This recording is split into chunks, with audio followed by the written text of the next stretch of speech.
Good morning. I read a short story about a charming elderly gentleman who used to stop by occasionally at an antique shop in New Hampshire. He always tried to sell them some furniture. One day after he left, the antique dealer's wife told her husband how much she enjoyed his visits. She said she regretted that she hadn't told that to the old gentleman.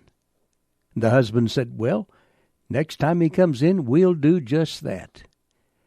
Well, they didn't see him for a good long while.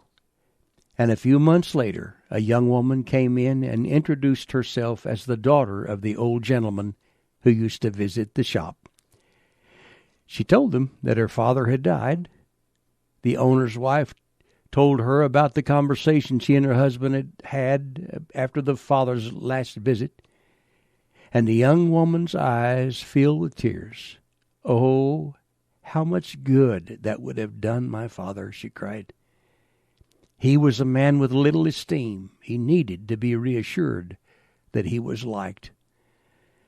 Of course, it was too late to change anything. But the shopkeeper said since that day, whenever he thinks something particularly nice about a person, he tells them. He learned that sometimes you don't get another chance.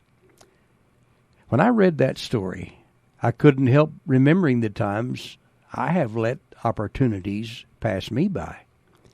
A compliment, a pat on the back, a kind word or two. It doesn't require a Philharmonic orchestra playing in the background.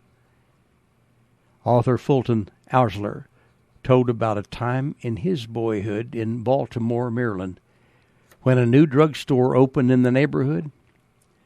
And he said that old Pike Barlow, the skilled and long-established pharmacist, was outraged at his competitor. He accused his young rival of selling cheap drugs and of being inexperienced in compounding prescriptions and stuff like that. Finally, the injured newcomer, contemplating a suit for slander, consulted a wise lawyer, Thomas G. Hayes. And Hayes told him, "Don't make an issue out of this.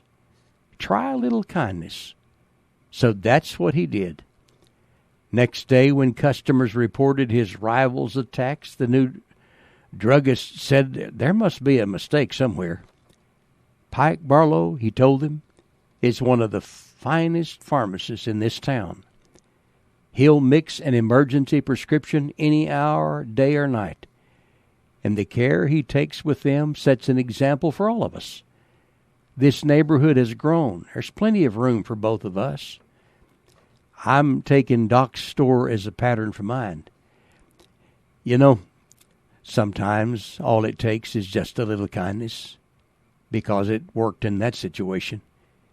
Kindness can go a long way, a mighty long way. I'm Larry Hatfield. Good day.